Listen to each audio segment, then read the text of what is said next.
Buenas tardes a todos y a todas.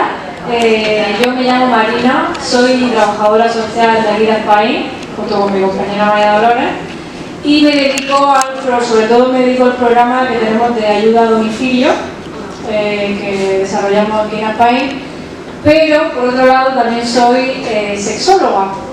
Y este es mi amigo Héctor, no es de Murcia, viene de Cantabria, ni más ni menos. Y nos conocemos desde los 18 años. Y en una de nuestras miles de conversaciones decidimos crear un proyecto juntos de educación sexual para personas con diversidad funcional, discapacidad. Y entonces desde hace unos años damos charlas educativas en colegios, en institutos, en asociaciones sobre este tema. Y bueno, pues vamos a contar un poquito porque mezclamos mucho lo que es la teoría sobre la educación sexual con sus vivencias personales. La charla, como veis, se llama La sexualidad en la diversidad funcional, derribando los mitos que hay y derribando los muros también. Y bueno, vamos a empezar. Como ya he dicho, estos somos nosotros, que pues intentamos juntarnos lo máximo posible durante el año. O yo viajo para allá o él viene para acá y organizamos, cada vez que nos vemos, vamos organizando charlas. Esta es la pregunta que yo lanzo y que no voy a pedir que me contestéis porque bueno, simplemente para que reflexionéis si realmente alguna vez habéis pensado esto, ¿no? Si creéis que es compatible tener una vida sexual con tener diversidad funcional. Seguramente muchas veces habéis dicho no. O de veces habéis dicho, ¿por qué no? Sí. ¿Conocéis algún caso? ¿Conocéis gente que sí que vive su sexualidad plenamente teniendo discapacidad? ¿Sí? ¿No? Lo vamos a ir desmontando esta pregunta. Lo primero y más importante es definir bien, ¿no?, qué es la sexualidad. Si os pregunto qué es la sexualidad, como hace unos años preguntaba en los colegios y en los institutos, pues bueno, pueden salir millones de definiciones, ¿no? Pero para mí la más amplia es esta, que es que la sexualidad es esa manera tan única y personal que tenemos de tener una relación con nosotros mismos y con la gente que nos rodea y con nuestro entorno. Y por supuesto, eso quiere decir que la sexualidad no significa solo el acto sexual, sino que tiene muchas más variantes que tenemos en nuestro día a día continuamente, que pensamos que no son sexualidad, pero que sí lo son. Y bueno, voy a hablaros de los mitos, ¿vale? Los mitos que siempre están ahí rondando cuando pensamos en la sexualidad de las personas con diversidad funcional. Y a mí me gusta dividirlo en diferentes dimensiones, la sexualidad. Una de ellas es la dimensión física, la emocional, la mental y también la social. Pensamos que no, pero la sexualidad tiene mucho que ver con nuestras relaciones sociales y cómo nos desenvolvemos con los demás y nos relacionamos. Entonces vamos a empezar por la dimensión de la mente. Y entonces en cada dimensión os vamos a contar una historia que ha vivido Héctor para ver si este mito que os voy a contar ahora se cumple o no se cumple, o lo derribamos. Mito 1. Las personas con diversidad funcional no son muy listas, no conocen los límites o no los entienden. ¿Cuántas veces hemos pensado eso, no? Que hay cierto tipo, sobre todo cierto tipo de discapacidad que de personas con esa discapacidad que no llegan a entender bien cuando el que sí, el no, ¿no? O a controlarse o a decirle no a una persona, esto me gusta, esto no me gusta, ¿no? Vale, pues os voy a contar la primera historia de Héctor. Vamos a ir contándola como si fuera una conversación, ¿vale? Yo os cuento, pero él interviene. Al principio no lo vais a entender, pero a las 3 o 4 frases ya veis cómo lo entendéis, ¿vale? Bueno, pues esto, vamos a ir, ¿no?, a la adolescencia, ¿vale? Cuando él estaba en el instituto. En el instituto, que no fue lo mismo que en el colegio, que luego ya os contaremos más, en el instituto a Héctor lo obligaban no, eso no es. Lo del... vale, perdón. Héctor iba 2 días a clase en el instituto porque el resto del tiempo tenía que ir a rehabilitación. ¿Esto qué significaba? Pues que a veces pues no conseguía estar totalmente integrado en clase, o incluso los profesores pensaban que no se podía integrar, y sobre todo que no llegaba el mismo ritmo de aprendizaje que el resto de compañeros a nivel intelectual, de aprender estas cosas, ¿no? Pero se encontró con una profesora que hizo todo lo contrario a lo que hacían los demás profesores, que era aparcarlo en una esquina y molestar lo menos posible y interferir lo menos posible en la clase. Esta profesora se dedicaba a mandar deberes a todos los alumnos y mientras se unía con Héctor y le explicaba la lección, le hacía hacer los deberes y estaba completamente acompañándolo a él hasta que terminaba. Incluso había veces que muchos alumnos, pues lo típico, ¿no? El típico que termina primero en la clase, profe, no, venga, vamos a salir, no, vamos, que yo ya he terminado, venga, por a mí. Y ella incluso se cabreaba y decía no, hasta que no termine con esto, no seguimos con la clase. Puede parecer una tontería, puede parecer un muy pequeño acto, pero para esto significó mucho. Y ahora para leer esto.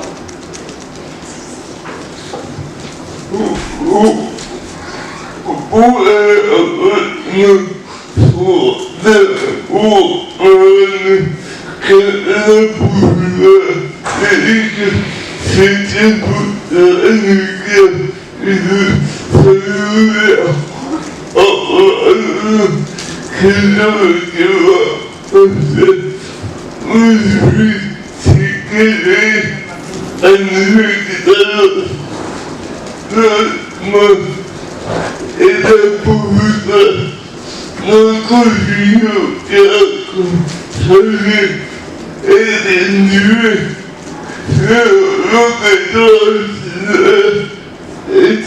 durante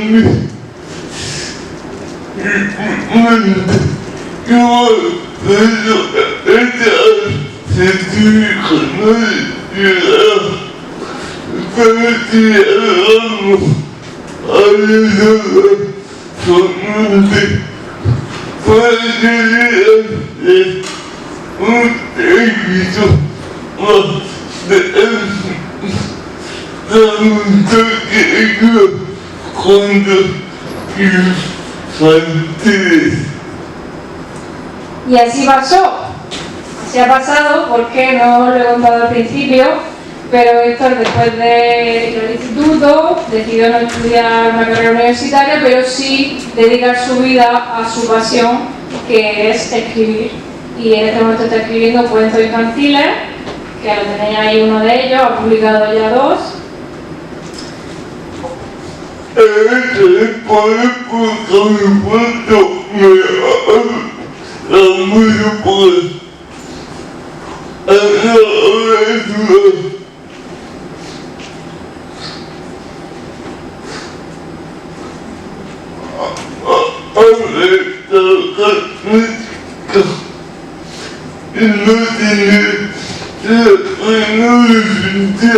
Es más fácil contar que pero gasta dinero.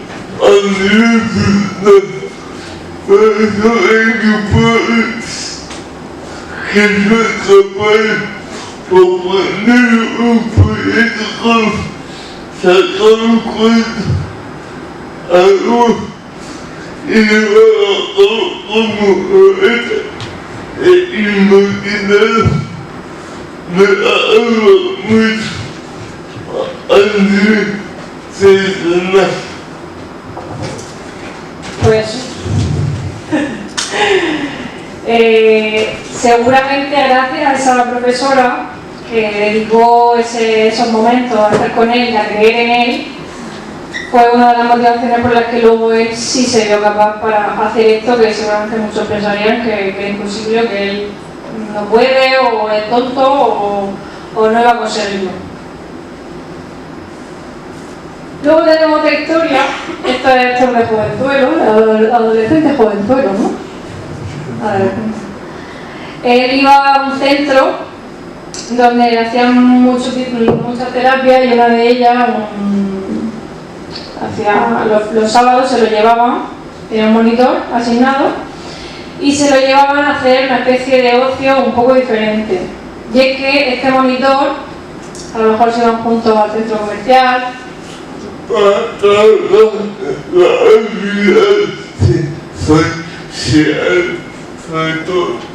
era el encargado de desarrollar habilidades sociales en los jóvenes que iban al centro. Y bueno, pues este profesor era un poco peculiar porque, bueno, utilizaba una técnica un poco diferente, como por ejemplo dejarlo en el centro comercial y decirle: tienes que ir de este punto a este punto, o no, tienes que pedirle a la gente que te lleve o que te diga dónde a una tienda, yo voy a quedarme en este punto.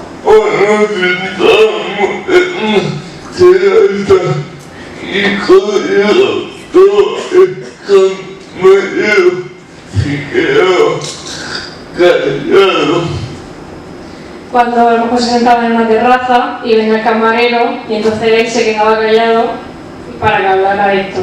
Lo obligaba totalmente, entonces pues claro, como él habla, no, lo más fácil es que pida a alguien que se le va a entender, pero él le esforzaba todo el rato a que él desarrollara esas capacidades que tenía, pero que si él no lo hubiera pinchado un poco, no habría desarrollado tanto. Luego nos vamos a ir a la dimensión de la emoción y nos ponemos un poco románticos, ¿no? Un poco tiernos, porque claro, si pensamos en las personas con discapacidad de diversidad funcional, pues pensamos que no se van a enamorar, nadie se va a enamorar de ellos, ¿no? Que no tienen la capacidad de mantener una relación.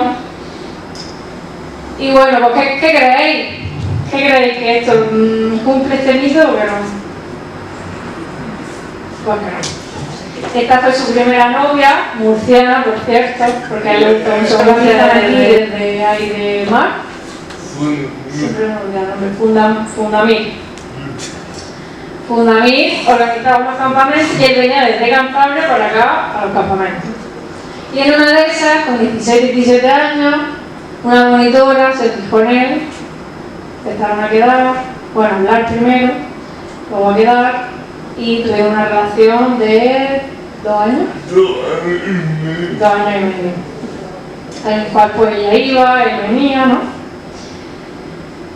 ¿Qué pasó? Pues bueno, que como muchas de las historias que tenemos, pues no hubo un final feliz, lo acabaron dejando. Para esto fue bastante duro, pero lo más duro de todo fue años después, cuando se enteró que ella lo había dejado porque su familia no estaba de acuerdo. Y bueno, pues ¿no? Una ruptura con un final un poco triste, pero claramente él demostró, y sigue demostrando, porque no se ha quedado ahí la cosa, en que se pueden tener relaciones de amor con personas con diversidad funcional perfectamente. Tiene sus inconvenientes, sus virtudes, como todo en la vida, pero se puede. Ahora nos vamos a una parte, la parte más... ¿qué tiempo tenemos? La parte más picantona de la charla, que a mí me pone un poco incómoda, porque claro, lo tengo que contar yo la historia, él no cuenta nada. Y pues me pone un poco en una situación un poco comprometida. Pero bueno, vamos con el tercer mito, que las personas con diversidad funcional no son deseadas y no pueden tener sexo, o que también, por el contrario, estas creencias de que son perversas, impulsivas, que no se pueden aguantar, ¿no? Que no se saben controlar. Y bueno, aquí tenemos un poquito de todo. Esta historia pasó el año pasado o el anterior. Sí. Hace 3 años. Héctor, en su primera cita Tinder, ¿vale? de las muchas que he tenido. La primera, conocí a una chica allí en Cantabria, que bueno, al final empezaron a conocerse y terminaron siendo amigos, muy amigos. Aquí la quiero como una hermana. A Héctor, pues eso tampoco lo sabe, no lo he contado, pero le encanta el mundo del festival. Festival para arriba, festival, de hecho así nos conocimos él y yo en el festival. Festival para arriba, festival para abajo. Hace 3 años en el Viñarrock, que todos lo conoceréis, pues hay una tema de las duchas, ¿vale? Está la ducha de chico, la ducha de chica, pero no hay duchas para personas con discapacidad. Entonces pues Héctor tuvo que meterse en la ducha con su amiga esta y con más amigas, y típico, vas en grupo a ducharte tranquilamente, ¿no? Pues estás ahí duchándose, claro, no sé si ha ido alguna vez a un festival o a ese festival, pero es un pabellón, ¿vale? De ducha abierta, donde todo el mundo se está duchando, desnudo, abiertamente. Va la chica y luego todos los chicos, ¿vale? Llega Héctor con su silla, lo van a ducharse como otra situación más que ha podido vivir. En una esquina. Para que no fuera muy cantoso, ¿no? Pues se pone en una esquina, para no tampoco que se sintiera ni cómoda la chica y tal. Esto os lo cuento porque para nosotros es súper importante naturalizar ciertas situaciones, o sea que es que somos personas y todos tenemos situaciones embarazosas, no embarazosas, graciosas, esta es embarazosa, graciosa y todo, lo tiene todo, vale. Pues nada, se ponen a ducharlo, así con su bola, tal y cual, y de repente pues empiezan, lo bañan, lo aclaran y se ponen a secarlo, frote para arriba, frote para abajo, frote para arriba, frote para abajo, en una de esas, ¡pum! Eyaculó en la pierna de tu amiga. Él dice que no sintió nada. Bueno, no lo sabemos. Dice que no. ¿Qué pasa? Esta situación, si la vemos, o la vemos, nos la cuentan con otra perspectiva, ¿no? Sin conocerla a lo mejor, pensamos, jolín, ¿no? Qué persona que no se puede aguantar, que no tiene control sobre sí misma, pero no, me gustaría vernos a todos los que estamos aquí en esa situación, ¿vale? Tan anormal, excitante, de repente, esto de tan... Y claro, hay que verse en esa situación para decir, oye, yo no lo haría, o a mí no me pasaría. ¿Cuántas cosas nos han pasado así, o parecidas, o conocemos a alguien que le haya pasado, y simplemente poder normalizarlo? No es que él tenga menos control o no, sino que simplemente pasa. Y que al final se queda una anécdota muy graciosa para contar siempre en todas las charlas, porque quiere que la contemos siempre en todas las charlas. Y bueno, la siguiente historia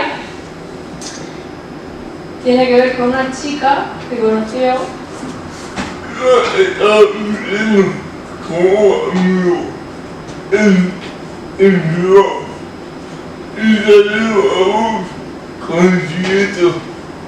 Él estaba viviendo, hace unos años estuvo viviendo con un amigo en Bilbao, se alquilaron un piso juntos y salieron a un concierto y conocieron a una chica y pues empezó a tontear con esa chica. Pues empezaste a ir a morrear. No,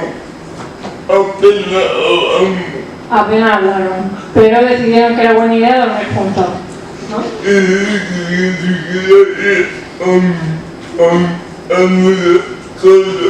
Que si quería ir a su casa. ¿Tú a ella o ella a ti? ¿Los dos? Los dos no se quitaban ahora. Y bueno, pues no, pues que se fue la chica a dormir con él. Y bueno, pues empezaron ahí a sobetearse, ¿no? ¿No? Yo un poco. Él un poco. Pero ella nada. Ella nada. Y nos quedamos dormidos. Y se quedaron durmiendo. Y yo pensaba que estaría cansada. Él pensó que estaría cansada. Y a la mañana siguiente, lo mismo. Mirándose, no sé qué, pero no, pero sí. ¿Y qué más? Nada. Y nada, la chica se fue. Y me dijo una camiseta mía. Le dijo, déjame una camiseta. Para que ¿Para qué?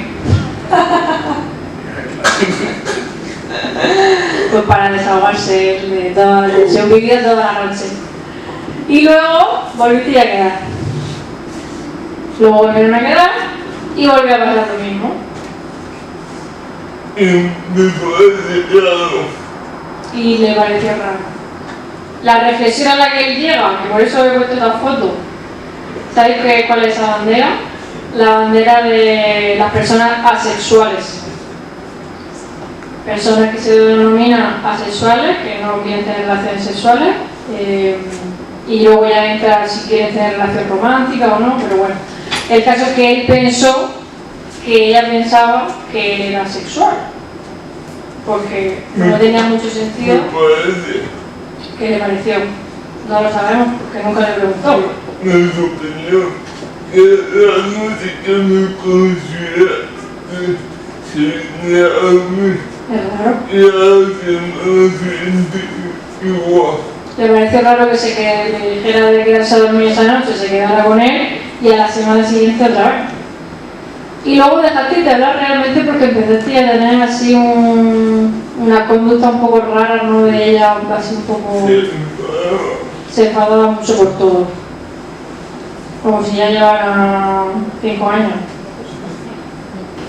Y bueno, eso muchas veces también decir que muchas veces los adultos enredamos mucho más las cosas de lo que realmente son, y como ella dice, ponemos más problemas a cosas que realmente no son un problema. De hecho, en el instituto no lo dejaban bajar al recreo. No sé si lo ha dicho. En el instituto no lo dejaban bajar al recreo porque decían que bueno, que le podía pasar algo, que si le podían hacer bullying, y lo que él quería es estar con sus amigos. Y lo tenían aislado con un monitor, ¿no? Con un asistente en una clase muerto de aburrimiento. Bueno, otro de los mitos que he dicho que es que, bueno, que una persona como vuestra, ¿no? ¿Os lo imagináis compartiendo piso en Murcia con 3 chicas y un chico? No, ¿cómo va a compartir piso esto en Murcia? Pues sí, un año nos lo trajimos a que viviera con nosotras, conmigo con una amiga. Y bueno, fue un año muy intenso, para bien y para mal, porque bueno, ya de entrada, la rampa para entrar al edificio era así. Luego el ascensor, si quería que entrara en el ascensor, tenía que entrar él solo, dejarlo, tocar el botón y subir la escalera. Mi padre hizo invento. ¿Te dijo Invento. qué? ¿Qué invento? De rueda. No, de la rueda chiquitilla, Marina. Para quitarle la rueda grande. ah, vale. Él hizo un invento que es para que le entrara, quitar la rueda y ponerle otras pequeñas para que pudiera entrar al ascensor. Y bueno, y en la casa también, porque en la casa pues, era así. En la ducha ¿cómo lo hacíamos? No, te duchabas en la piscina.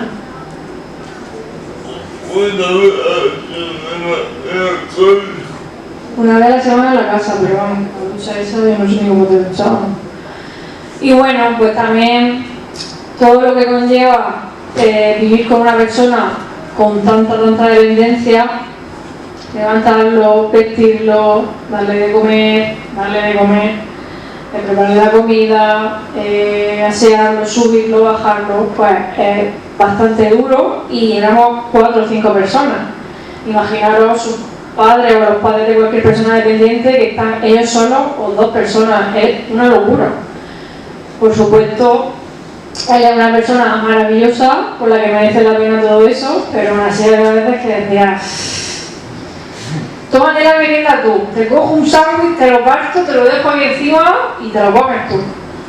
Luego también, por pereza, conseguimos que aprendiera a tirarse de la silla al sofá y del sofá se arrastrara al suelo y se fuera a la cama solo, porque yo estaba harta de tener que acostarlo por las noches. Cuando yo del sofá estaba, si yo me quería a dormir, no, venga, levántate, sácalo, llévalo a la cama, arrópalo, y dije: tienes que hacerlo tú solo, y acabo haciéndolo solo.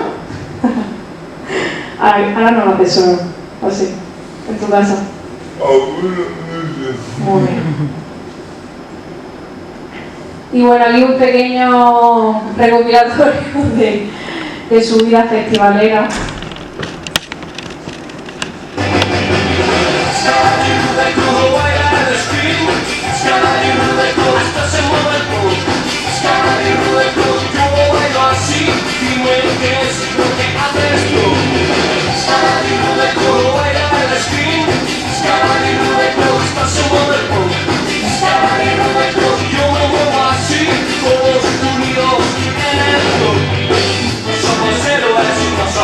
Y no queremos que nos traten como escoria. Vivimos tras esta música escondidos, discaqueando en lo duro de la vida. Aún así tampoco ha sido fácil descubrir a la gente el auténtico espíritu. Color, escas, agitación de Scala y Rudeco. Scala y Rudeco baila el skin. Scala y Rudeco se mueve el pum. Scala y Rudeco yo bailo así. Dime qué es lo que haces tú. Scala y Rudeco baila el skin. Scala y Rudeco se mueve el pum. Scala y Rudeco yo me muevo así. Todos unidos en el club. Algunos dicen que este ritmo es vacilón, que lo que hacemos no tiene ningún mérito. Bueno, y ya por último os vamos a contar una pequeña reflexión, sobre todo para vosotros como futuros profesionales, que os vayáis a encontrar en situaciones de conocer a personas como estos seguros, ya sean niños, adolescentes, adultos. Bueno, voy a leer yo esto y luego leer tu final, ¿no? Bueno. Mis padres empezaron a mandarme de campamento cuando yo tenía 2 años. Eso era, vamos, como la despedida antes de ir a la guerra, por parte de mis padres y por la mía. Había muchas penas, lloros y llantos, pero lo hacían para que desarrollase mi capacidad de independencia emocional. Es un aspecto que todo el mundo tendría que trabajar para ser más felices y armónicos, sobre todo cuando se tiene diversidad funcional. Si ya cuesta una barbaridad las separaciones sentimentales para alguien que no tiene ninguna dificultad física para recomponerse y empezar de nuevo, ya sea con una pareja, con amistades importantes o los fallecimientos de seres queridos, imaginad lo que supone para una persona que entre que su cuerpo no le permite desenvolverse y que encima no ha podido salir del entorno familiar para aprender estrategias, también se puede dar mucha soledad y momentos de frustración por la condición. Tengo hambre pero no puedo comer de la nevera aún estando llena porque estoy solo en casa. Cientos de ejemplos de este tipo podría decir. No hay música con la pandemia que intentemos ayudar con esto, que no hay como alfabetas en hora o en colegio. Cualquier estudiante que acabe asimilar como valor personal. No tengo tan directo y al mundo que evoluciona que la intentando no han conseguido. Lo que tienen que lograr es que cada uno se encuentre conmigo, se enamore y del mismo modo cuando la parte es consecuente que tengo también capacidades que confían se enamore. Esto es la discusión a la posibilidad y hemos no observado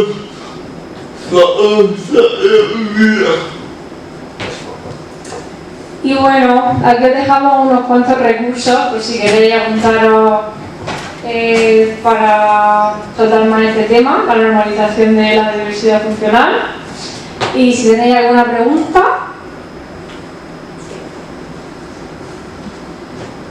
¿No queréis hacer ninguna pregunta, alguna reflexión, alguna curiosidad, que esto contesta todo? ¿No tiene filtros, no tenéis vosotros? ¿Cuántos años llevas escribiendo cuentos? Salió en 2020. El primero salió en 2020. Pero este proyecto yo llevo haciendo de 2014. Desde 2014 está escribiendo y se publicó en 2020. ¿Por qué? Empecé ¿Por qué? porque en un festival considerado. Empezó a escribir estos libros porque en un festival, como no, se encontró con una mujer que cuando lo vio se acercó corriendo a él, a abrazarlo, madre mía, y resulta que tiene un hijo, aparte que se parece mucho físicamente, con la misma condición que Héctor. Lo estaba pasando mal, estaba muy agobiada porque se veía con muchos baches, no encontraba ayuda, y entonces a raíz de conocerla decidió escribir un foro motivacional para familias con personas de padres con niños con diversidad funcional. Y de ahí pues le surge también la idea de escribir cuentos infantiles.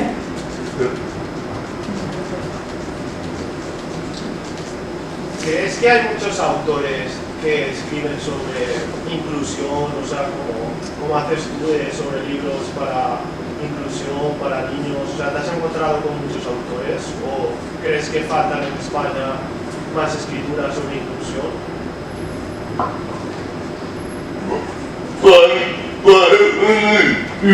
Y poco. Que cuento. Que es muy poco. Para eso estás tú. Tienes que escribir más. ¿Para cuándo el próximo? No hay fecha de salida. Fecha todavía de salida del siglo.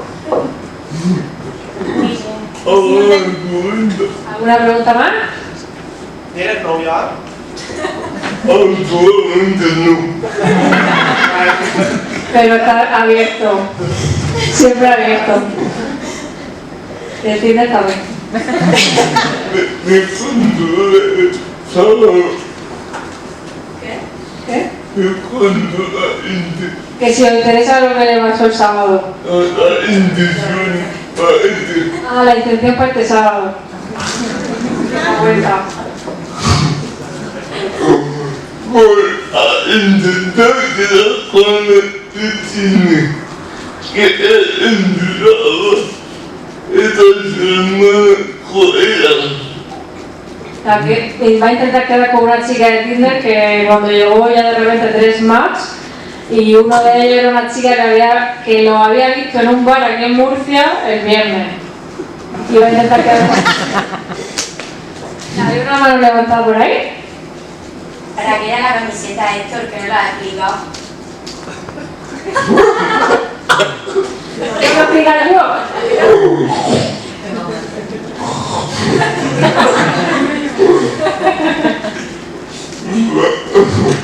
Lo dejamos en la imaginación, cada uno, que cada uno piense lo que quiera. Bueno, pues muchísimas gracias a todos y a todas. Ojalá os haya gustado.